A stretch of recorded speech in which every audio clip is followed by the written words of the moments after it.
L'échelle de dépression Beck est un type de test psychologique utilisé pour mesurer l'intensité de la dépression mentale. Elle a été mise au point par le célèbre psychiatre américain Aaron Beck. Ce test a ouvert une nouvelle dimension pour le diagnostic de la maladie. Auparavant, la plupart des psychiatres pensaient que les causes de la dépression étaient liées aux théories freudiennes des forces psychologiques inconscientes qui sous-tendent le comportement humain. Or, le test a permis de déterminer que la cause première de la dépression se trouvait uniquement dans les pensées du patient. La triade cognitive de la dépression. Aaron Beck pensait que les symptômes de la dépression étaient le résultat de conclusions inconscientes. Sur la base de cette croyance, il a créé la triade cognitive, qui décrit les caractéristiques de l'activité cognitive dans la dépression. Triade cognitive ABK, les pensées négatives sur soi-même provoquent des sentiments de rejet, d'infériorité et de dévalorisation. Cet état est exacerbé par des sentiments de culpabilité et d'auto-exécution. La personne est convaincue que ses défauts sont la cause de tous ses problèmes. Vision négative du monde comme un endroit dangereux où poursuivre des menaces. La personne souffrant de dépression ne voit pas la joie et le plaisir dans ce monde. Toutes ses interactions avec les autres ressemblent à une lutte et sont interprétées en termes de victoire, défaite. Vision négative de l'avenir, absence d'espoir de guérison,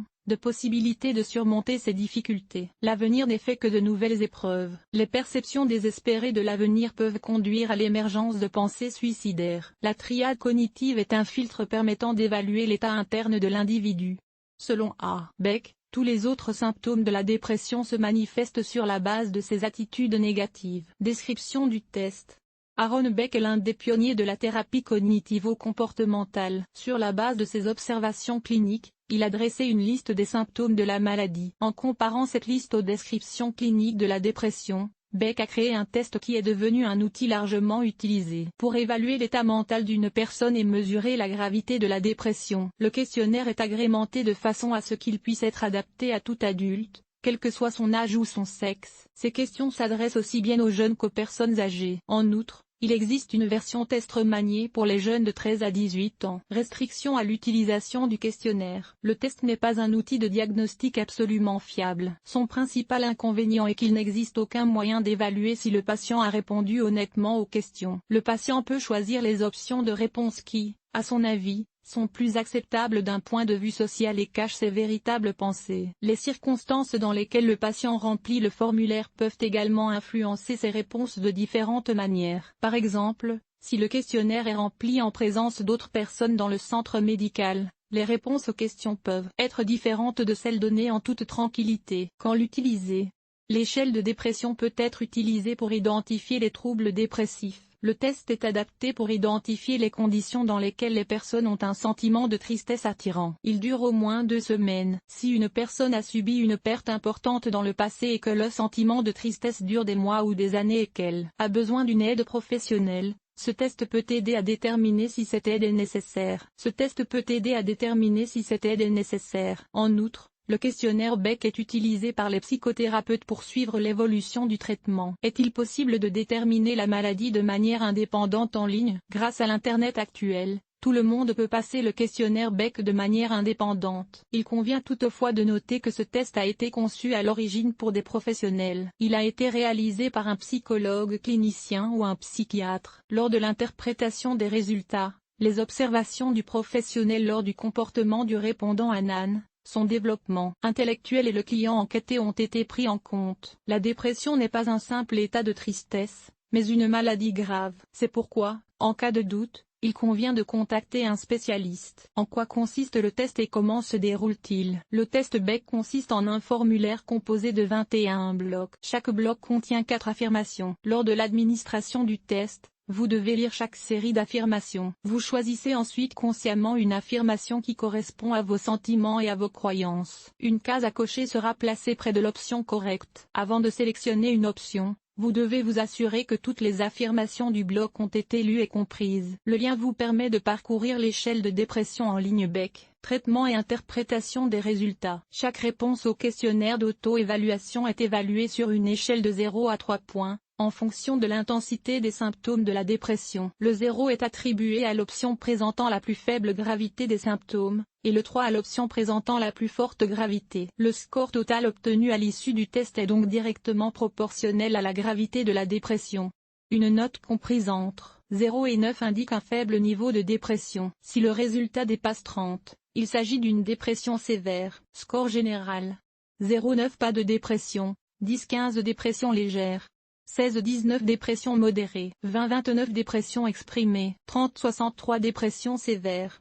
Souchkali. L'échelle Beck d'évaluation de l'état de santé est divisée en deux sous-sphères. L'une d'entre elles se rapporte au domaine émotionnel et l'autre à la santé physiologique. La Souchoukla cognitivo-émotionnelle de 1 à 13 points prend en compte des signes tels que la haine de soi, culpabilité, désir suicidaire, un sentiment de désespoir, la peur de l'échec. 14-21, Subscala évalue les symptômes somatiques tels que difficulté de concentration, le manque d'énergie, perte de maîtrise de soi, le manque d'appétit. Symptômes distincts. L'échelle Beck permet d'évaluer la gravité de 21 symptômes de la dépression. Humeur, vision négative de l'avenir, vision négative de soi-même, insatisfaction, culpabilité, autoflagellation, aversion envers soi-même, accumulation de soi, pensée suicidaire, tendance aux pleurs, irritabilité, perte de liens sociaux, indécision, perception de leur apparence, perte de performance, problème de sommeil, la fatigue, diminution de l'appétit, perte de poids incontrôlée, fixation sur les symptômes physiques. Librairie. Par conséquent, une déficience clinique à partir de 19 points est considérée comme présente. Par conséquent, si le nombre de points dépasse 24, un spécialiste doit être contacté. Un diagnostic définitif de dépression ne peut être posé que par un psychiatre qualifié. Qu'est-ce que l'échelle du désespoir? L'échelle de désespoir de Beck est utilisée pour les personnes souffrant de dépression ou ayant fait une tentative de suicide. Elle sert d'indicateur indirect du risque de suicide. Le test de désespoir se compose de 20 affirmations avec des options de réponse. Il est complètement erroné. C'est plutôt faux. C'est plutôt correct.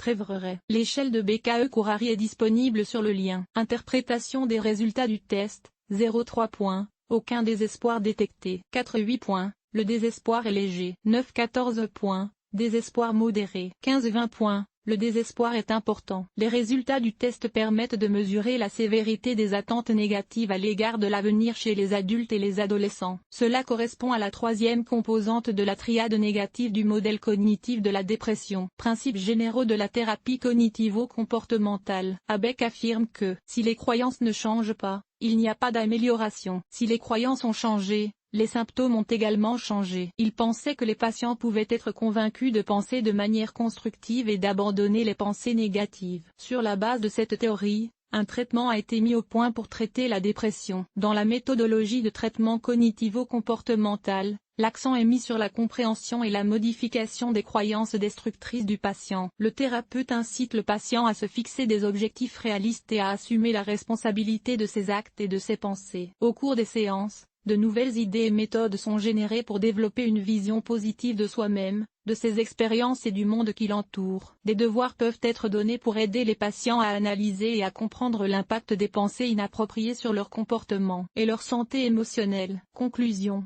L'échelle de dépression Beck est un outil de diagnostic permettant d'identifier les niveaux de dépression. Cependant, le passage indépendant du test ne donne pas de résultats précis et il est impossible de poser un diagnostic sur la base d'une dépression. Si l'échelle montre des points élevés, c'est l'occasion de ne pas tarder à demander de l'aide à un professionnel. Le désir de s'isoler et d'isoler le stress général peut avoir de graves conséquences. L'article vous a-t-il aidé? Note 3.7.5. 3.7.5. Nombre d'évaluations. Les psychologues et les psychothérapeutes sont engagés dans le conseil individuel et de groupe des enfants. Les domaines prioritaires de travail sont les solutions aux problèmes des relations enfant-enfant, les névroses des enfants, les violations, du développement psycho-affectif et les difficultés dans la relation mère-enfant.